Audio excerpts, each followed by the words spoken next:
दोस्तों हाल ही में मैंने कैडावर नाम की एक नॉर्वेजियन हॉरर मूवी देखी है जो कि कुछ ही दिनों पहले नेटफ्लिक्स पर रिलीज हुई है और कैडावर को जेरन हेरल्ड ने डायरेक्ट किया है। इस फिल्म की करंट IMDb रेटिंग है 5.1 स्टार्स आउट ऑफ 10 और रॉटन टोमेटोज पे इसे बिलो एवरेज स्कोर्स मिले हैं। लेकिन इस फिल्म का ओवरऑल एटमॉस्फेयर काफी अच्छा है जिसे कई क्रिटिक्स ने मेंशन किया है एंड असल में ये सोशल रियलिज्म से इंस्पायर्ड है।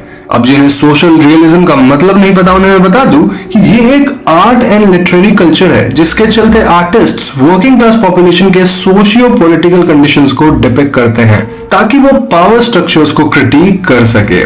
तो आज के इस वीडियो में हम और आप मिलकर कैडावर मूवी की स्टोरी को ब्रीफली जानते हुए इससे रिलेटेड कुछ थियरीज को भी डिस्कस करेंगे। नाउ बिफोर आई स्टार्ट, तो दोस्तों कैडावर मूवी की शुरुआत एक फैमिली से होती है जो कि एक पोस्ट अपोकैलिप्टिक वर्ल्ड जिसमें एक न्यूक्लियर डिजास्टर हो चुका है वहां रहते हैं। इस फैमिली में लियोनारा, शॉर्ट में लियो, जेकब और एलिस होते हैं और हम व्यूअर्स देखते हैं कि कैसे यह फैमिली सरवाइव करने की कोशिश कर रहे हैं जहां ना कोई फूड है, ना जॉब्स, नथिंग। चारों तरफ डेड बॉडीज हैं जो कि सड़ रहे हैं और ऐसे में लियो और उसकी फैमिली यूनाइटेड रहकर होप के साथ एक एक दिन काट रहे होते हैं। एक दिन लियो को एक लोकल होटल में एक प्ले के बारे में पता चलता है जहां अपेरेंटली अटेंड करने वालों को एक वक्त का अच्छा खाना मिलने वाला था। लियो वहां जाने के लिए अपने बचे कुछ पैसों से टिकट्स ले लेती है और वो जेकब को भी प्ले में जाने के लिए कन्विंस कर लेती है। अब आप खुद एक बार सोचो कि एक पोस्ट अपोकैलिप्टिक वर्ल्ड में एक होटल में प्ले होना और वहां खाना मिलना इज टोटली अनरियलिस्टिक। लेकिन जैसा कि मैंने अपने 10 हॉरर लॉज वाले वीडियो में बता रखा है कि कैरेक्टर्स को हॉरर मूवी में अनजान जगहों पर तो जाना ही होता है। खैर, लियो अपनी फैमिली के साथ होटल में ये सोच के जाती है कि उसकी फैमिली एक दिन के लिए अपने ग्रिम रियलिटी को भूल जाएंगे, लेकिन वहां जाकर उसे पता चलता है कि किड्स आर नॉट अलाउड। इस वजह से एलिस को होटल के अंदर अलाउ नहीं किया जा रहा था, लेकिन फिर वहां मैथियस आ जाता है जो कि होटल का ओनर था और वहां होने वाले प्ले का डायरेक्टर भी था। मैथियस एलिस को अंदर आने के लिए अलाउ कर देता है और लियो एंड उसकी फैमिली एक फुलफिलिंग डिनर एंजॉय करते हैं। डिनर के बाद मैथियस सबको बताता है कि अब उनका प्ले शुरू होगा और इस प्ले में पूरा होटल एक स्टेज है। मैथियस वहां आए गेस्ट्स को मास्क देता है और बाकी सभी जो उस डाइनिंग हॉल में होते हैं वो प्ले के एक्टर्स होते हैं। यहाँ गेस्ट लोगों को मास्क इसलिए दिया जाता है ताकि वो एक्टर्स और गेस्ट्स को डिफरेंशिएट कर सके। एनीवेज, इस प्ले में एक्टर्स अपनी अपनी स्टोरी इस होटल में इनैक्ट करेंगे और गेस्ट को जो भी कोई कैरेक्टर सबसे ज्यादा इंटरेस्टिंग लगता है वो उसे फॉलो करेंगे to see the characters arc. Alice को रकेल नाम की एक एक्टर की स्टोरी सबसे इंटरेस्टिंग लगती है और वो अपने फैमिली के साथ रकेल को फॉलो करते हैं। मैथियस सबको कहता है कि इस होटल में जो कुछ भी हो रहा है it's part of the play और गेस्ट लोगों को अपना मास्क कभी नहीं उतारना है। यहाँ आने से पहले ही जेकब को इस इवेंट पे डाउट था क्योंकि it was too good to be true और कुछ ही देर बाद लियो और उसकी फैमिली नोटिस करते हैं कि वहां के गेस्ट जो उनके साथ आए थे वो धीरे धीरे गायब होने लगे हैं। इतना ही नहीं, जब एलिस रकेल को फॉलो कर रही थी तो वो एक रूम में जा पहुंचती है और फिर एलिस भी गायब हो जाती है जिससे जेकब और लियो परेशान हो जाते हैं। जेकब और लियो अलग अलग रूम्स में जाकर एलिस को ढूंढते हैं और वो रियलाइज करते हैं कि इस होटल में कुछ तो गड़बड़ है। वो इन्वेस्टिगेट करने लगते हैं और देखते हैं कि मैथियस के स्टाफ मेंबर्स जो व्हाइट में थे वो क्लोथ्स वगैरह अंडरग्राउंड ले जाकर जला रहे थे। पर यहाँ मैथियस का एक एक्टर जेकब पे अटैक कर देता है और लियो को बचाने के लिए जेकब उसे भागने कहता है। लियो वहां से भाग जाती है और वो मैथियस के स्टाफ मेंबर्स को छुपकर फॉलो करती है जिससे उसे पता चलता है कि होटल में कई सीक्रेट टनल्स हैं जिसके थ्रू वहां आए गेस्ट को बेसमेंट में स्मगल किया जाता है। इतना ही नहीं, उन स्मगल किए गेस्ट्स को मारकर उन्हें कुक किया जाता है जिसे नेक्स्ट बैच ऑफ गेस्ट और एक्टर्स खाते हैं। जी हाँ दोस्तों, यहाँ के एक्टर्स को पता नहीं था कि गेस्ट लोग को रियलिटी में स्मगल किया जा रहा था और होटल में खाना कैसे आता है क्योंकि they were not allowed in the tunnels. उन्हें लगता था कि गेस्ट को होटल में लाकर उनके क्लोथ्स, पैसे, ज्वेलरी को ले लिया जाता है ताकि उससे होटल चल सके। यानी बेसिकली एक्टर्स को लगता था कि गेस्ट लोग को इस होटल में लूटा जाता है, लेकिन असल में मैथियस एक्टर्स को यूज करके गेस्ट लोगों को ट्रैप करता था और मैथियस के स्टाफ फिर सीक्रेट टनल्स में गेस्ट्स को स्मगल करते थे। इनफैक्ट उन्हें कुक भी करते थे। लियो को फाइनली मैथियस का एक आदमी जिसका नाम लार्स था वो पकड़ लेता है और वो लियो को मैथियस के पास लेकर आता है।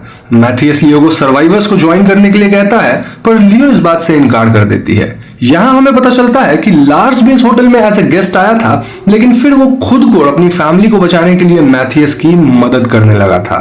मैथियस लार्स को लियो को मारने के लिए कहता है और वहां से चला जाता है।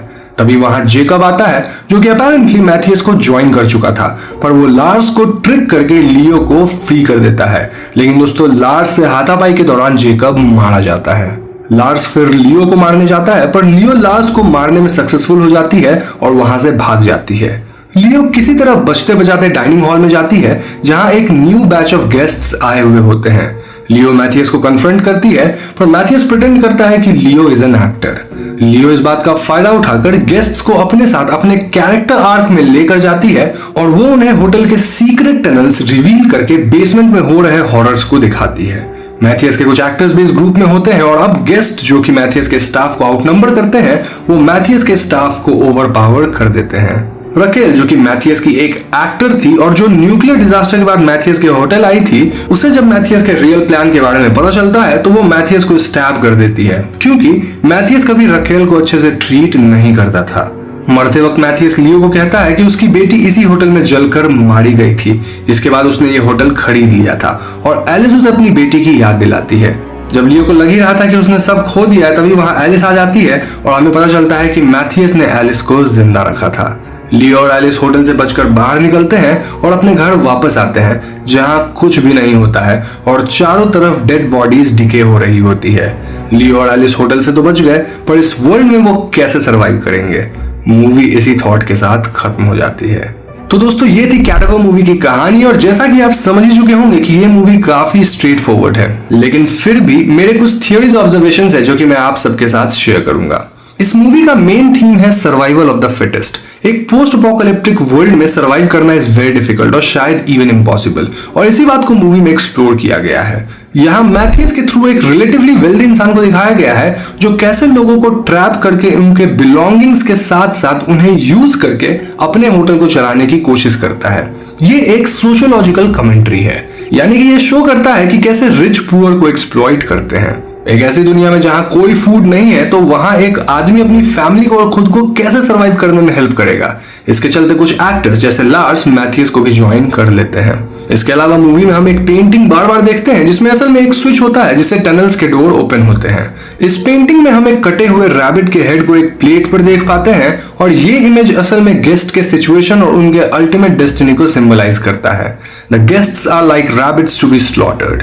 एक और बात यह है कि इस पेंटिंग में रैबिट के आई को बार बार दिखाया गया है और लियो को भी टनल में जाकर पता लगता है कि उस पेंटिंग में आई होल्स हैं जिनसे मैथियस के स्टाफ गेस्ट्स पे नजर रखते थे। ऐसे में ये पेंटिंग और उसमें बने आई होल पर्सपेक्टिव को दर्शाते हैं। जब लियो और उसके जैसे गेस्ट लोगों को होटल के बारे में पता चला था तो दे वर एक्साइटेड एंड होपफुल, लेकिन जब टनल के अंदर लियो ने रियलिटी देखी तो उसका नजरिया चेंज हो गया।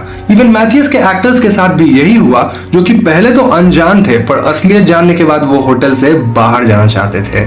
जो होटल पहले उन्हें चकाचौंध करती थी अब उसी से उन्हें घिन आने लगी थी, ऑल बिकॉज ऑफ पर्सपेक्टिव। इस मूवी का नाम है cadaver which means human corpse, जिसे डाइसेक्ट किया जाने वाला हो। असल में कैडावर एक लैटिन टर्म से डिराइव्ड है that is cadere which means to fall, और ये टाइटल मूवी को जस्टिफाई करता है क्योंकि फिल्म में हमें एक वर्ल्ड ऑफ डिजास्टर दिखाया गया है जहां ह्यूमैनिटी डिके हो रहा है।